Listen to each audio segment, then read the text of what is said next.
Hello दोस्तों, मेरा नाम है आकाश और आप देख रहे हैं ओन जी के यूट्यूब चैनल।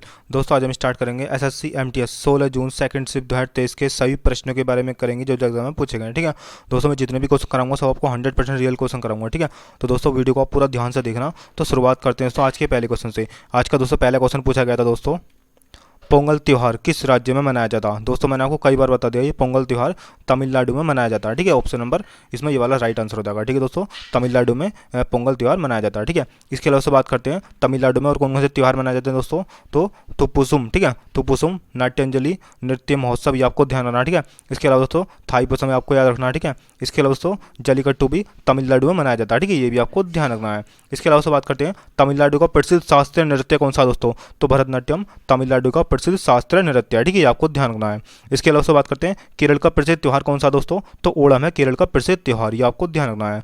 अच्छा दोस्तों, केरल में दो प्रसिद्ध शास्त्रीय नृत्य मनाए जाते हैं। एक का नाम क्या दोस्तों, तो एक का नाम है कथकली और दूसरे का नाम है मोहिनीअट्टम। तो ये आपको ध्यान रखना है। अच्छा दोस्तों, कथकली केरल का है और कथक कहाँ का, तो कथक उत्तर प्रदेश का है। ठीक है, इसके अलावा से बात करते हैं सत्रिय कहाँ का, तो सत्रिय असम का। ठीक है, और कुचिपुड़ी कहाँ का दोस्तों, तो कुचिपुड़ी आंध्र प्रदेश का। ठीक है, तो इतना आपको ध्यान रखना है इस क्वेश्चन के बारे में। दोस्तों अगर आपको वीडियो अच्छी लगती है तो हमारे चैनल को सब्सक्राइब और वीडियो को लाइक जरूर करना। ठीक है, अगला क्वेश्चन दोस्तों पूछा गया था, भारत में जीडीपी की गणना कौन करता है दोस्तों। तो भारत में जीडीपी की गणना केंद्रीय सांख्यिकी कार्यालय करता है। ठीक है, इसमें ये वाला राइट आंसर हो जाएगा। ठीक है, इसके अलावा से बात करते हैं जो भारत की जीडीपी होती है उसका सूत्र क्या होता है दोस्तों। तो सकल घरेलू उत्पाद इक्वल टू होता है दोस्तों निजी खपत प्लस सकल निवेश प्लस सरकारी निवेश प्लस सरकारी खर्च प्लस निर्यात और आयात का अंतर। ठीक है, ये होता है जीडीपी निकालने का सूत्र। ठीक है दोस्तों, इसमें ये राइट आंसर हो जाएगा। इसके अलावा से बात करते हैं अगले क्वेश्चन की। अगला क्वेश्चन दोस्तों पूछा गया था, मृणाली साराभाई का संबंध किस शास्त्रीय नृत्य से है दोस्तों। तो मृणाली साराभाई का संबंध है भरतनाट्यम और कथकली शास्त्रीय नृत्य से। ठीक है, ये आपको ध्यान रखना है। इसके अलावा से बात करते हैं भरतनाट्यम कहाँ का शास्त्रीय नृत्य है। तो मैंने आपको अभी बताया था भरतनाट्यम तमिलनाडु का शास्त्रीय नृत्य है और कथकली मैंने आपको अभी बताया था तो कथकली केरल का शास्त्रीय नृत्य है। ठीक है, इसके अलावा से बात करते हैं भरतनाट्यम से संबंधित प्रसिद्ध व्यक्ति कौन कौन से दोस्तों। तो मैं आपको सारे प्रसिद्ध व्यक्ति बताता हूँ भरतनाट्यम से संबंधित। एक है दोस्तों पद्म सुब्रमण्यम, आलार मेलवल्ली, यामिनी कृष्णमूर्ति, अनीता रत्नम, मृणाली साराभाई, मल्लिका साराभाई, मीनाक्षी सुंदरम पिल्लई, सोनल मानसिंह, बेजयंती माला, स्वपन सुंदरी, रोहिंटन कामा, लीला सैमसन और बाला सरस्वती, ये सब दोस्तों भरतनाट्यम से संबंधित प्रसिद्ध व्यक्ति हैं। ठीक है, इसके अलावा से बात करते हैं कथकली से संबंधित प्रसिद्ध व्यक्ति। ठीक है, कथकली मैंने आपको बताया था केरल का शास्त्रीय नृत्य है और कथकली से संबंधित प्रसिद्ध व्यक्ति दोस्तों मृणाली साराभाई, उदय शंकर, कृष्ण कुट्टी, आनंद शिवरमन, संताराम, राम गोपाल, बल्लोल नारायण मेनन, इसके अलावा रुक्मणी देवी भी कथकली से संबंधित प्रसिद्ध व्यक्ति हैं। ठीक है, ये आपको ध्यान रखना है। दोस्तों अगर आपको वीडियो अच्छी लग रही है तो हमारे चैनल को सब्सक्राइब और वीडियो को लाइक जरूर करना। ठीक है, अगला क्वेश्चन दोस्तों पूछा गया था, धान की कृषि की असम में कितनी फसलें उगाई जाती हैं दोस्तों। तो ये 3 फसलें होती हैं। ठीक है, कौन कौन सी हो दोस्तों, ओस, अमन और बोरो। ठीक है, ये सब जो है दोस्तों धान की कृषि की फसलें हैं। ठीक है, जो कि दोस्तों असम में उगाई जाती हैं। ठीक है, ये आपको ध्यान रखना है। इसके अलावा दोस्तों असम में प्रसिद्ध त्यौहार मनाया जाता है, उसका नाम क्या दोस्तों, तो उसका नाम है बिहू त्यौहार। ठीक है, ये भी आपको ध्यान रखना है। अगला क्वेश्चन दोस्तों पूछा गया था, दोस्तों कमेंट बॉक्स करके बताना मुझे कि ये वाला क्वेश्चन पूछा गया था या नहीं। ठीक है, अगला क्वेश्चन दोस्तों पूछा गया था, फूल के स्त्री भाग को क्या कहते हैं। तो फूल के स्त्री भाग को स्त्री केसर बोलते हैं। ठीक है, ये आपको ध्यान रखना है।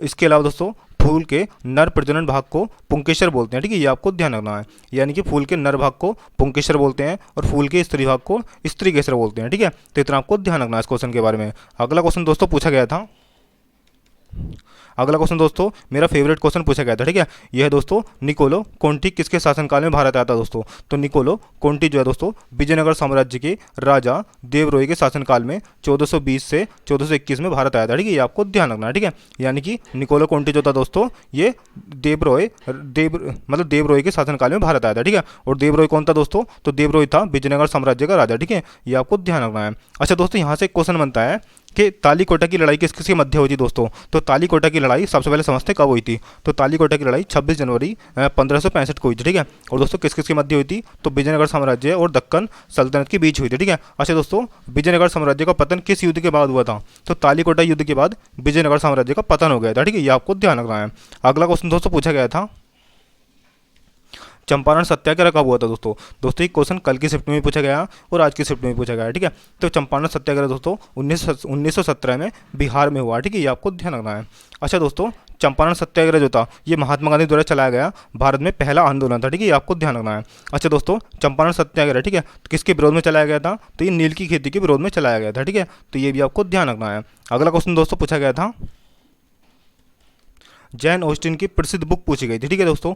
अब दोस्तों कौन सी बुक पूछी गई थी ये तो मुझे ऑप्शन के अकॉर्डिंग बताना पड़ेगा, ठीक है, ऑप्शन आप बताना मुझे, मैं आपको बता दूंगा, ठीक है। तो दोस्तों जैन ऑस्टिन की प्रसिद्ध पुस्तकें कौन कौन सी है मैं आपको दोनों बताता हूँ, ठीक है। एक है दोस्तों प्राइड एंड प्रियो, ठीक है, प्रियोडिस, दूसरी है दोस्तों एमा, ठीक है, ये आपको ध्यान रखना है, ठीक है। ये है दोस्तों जैन ऑस्टिन की दोनों पुस्तकें। अगला क्वेश्चन दोस्तों पूछा गया था,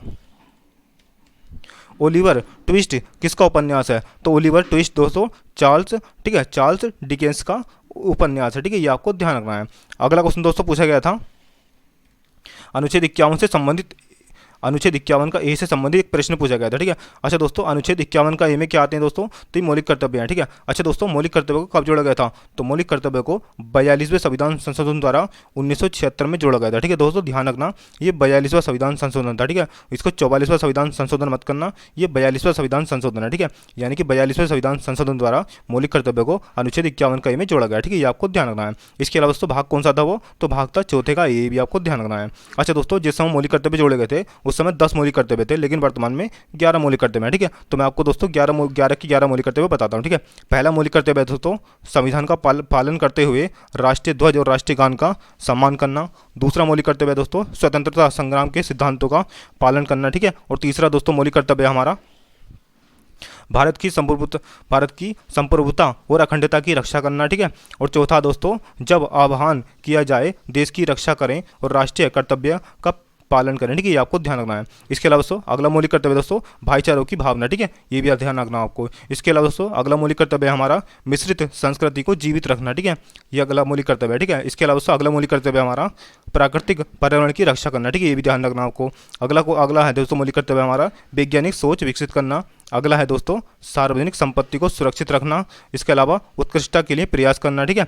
इसके अलावा दोस्तों 11वां मौलिक कर्तव्य हमारा सभी माता पिता और अभिभावकों की जिम्मेदारी है कि वे अपने 6 से लेकर 14 वर्ष के बच्चों को स्कूल भेजना, ठीक है, ये आपको ध्यान रखना है, ठीक है। और ये दोस्तों 11वां मौलिक कर्तव्य है, ठीक है। अच्छा दोस्तों यहाँ से क्वेश्चन पूछता है कि 11वां मौलिक कर्तव्य कब जोड़ा गया था?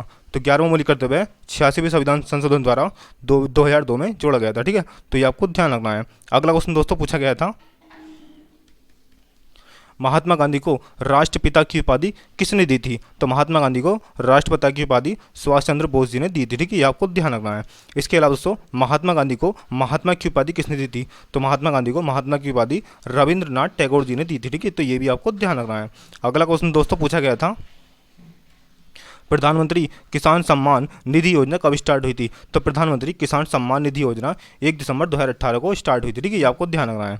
अगला क्वेश्चन दोस्तों पूछा गया था, संविधान की आत्मा किसे कहते हैं? तो संविधान की आत्मा भारतीय संविधान में निहित प्रस्तावना को संविधान की आत्मा बोलते हैं, ठीक है, यानी कि प्रस्तावना को संविधान की आत्मा बोलते हैं, ठीक है, ये आपको ध्यान रखना है। इसके अलावा दोस्तों यहाँ से क्वेश्चन बनता है कि प्रस्तावना में 3 नए शब्द कौन से जोड़े गए थे और कब जोड़े गए थे, ठीक है, ये क्वेश्चन बनता है। तो दोस्तों 42वें संविधान संशोधन द्वारा 1976 में प्रस्तावना में 3 नए शब्द जोड़े गए थे, ठीक है, वो कौन कौन से शब्द थे दोस्तों? तो एक था समाजवादी और दूसरा था धर्मनिरपेक्ष और तीसरा था अखंडता, ठीक है, ये आपको ध्यान रखना है, ठीक है, यानी कि प्रस्तावना में 42वें संविधान संशोधन द्वारा 1976 में 3 नए शब्द जोड़े गए थे, समाजवादी, धर्मनिरपेक्ष, अखंडता, ठीक है, ये आपको ध्यान रखना है। इसके अलावा उससे बात करते हैं डॉक्टर भीमराव अंबेडकर ने, ठीक है, भारतीय संविधान में संविधान की आत्मा किसको बोला था दोस्तों? तो डॉक्टर भीमराव अंबेडकर ने संवैधानिक उपचारों को, ठीक है, संवैधानिक उपचारों के अधिकार को, ठीक है, भारतीय संविधान की हृदय और आत्मा कहा था, ठीक है, ये आपको ध्यान रखना है। देखो मैं आपको सही से बताता हूँ, ठीक है, अनुच्छेद 32 को डॉक्टर बी आर अम्बेडकर द्वारा भारतीय संविधान के हृदय और आत्मा के रूप में वर्णित किया गया है, ठीक है। अच्छा दोस्तों अनुच्छेद 32 का संबंध किससे है? तो यह संवैधानिक उपचारों का अधिकार, ठीक है, ये आपको ध्यान रखना है। अगला क्वेश्चन दोस्तों पूछा गया था, हुमायूं से संबंधित प्रश्न पूछा गया था, ठीक है। अब दोस्तों क्या प्रश्न पूछा गया था ये तो मुझे नहीं पता चल पाया, ठीक है, आप दोस्तों कमेंट बॉक्स करके बताना कि हुमायूं से संबंधित प्रश्न पूछा गया था या नहीं, ठीक है।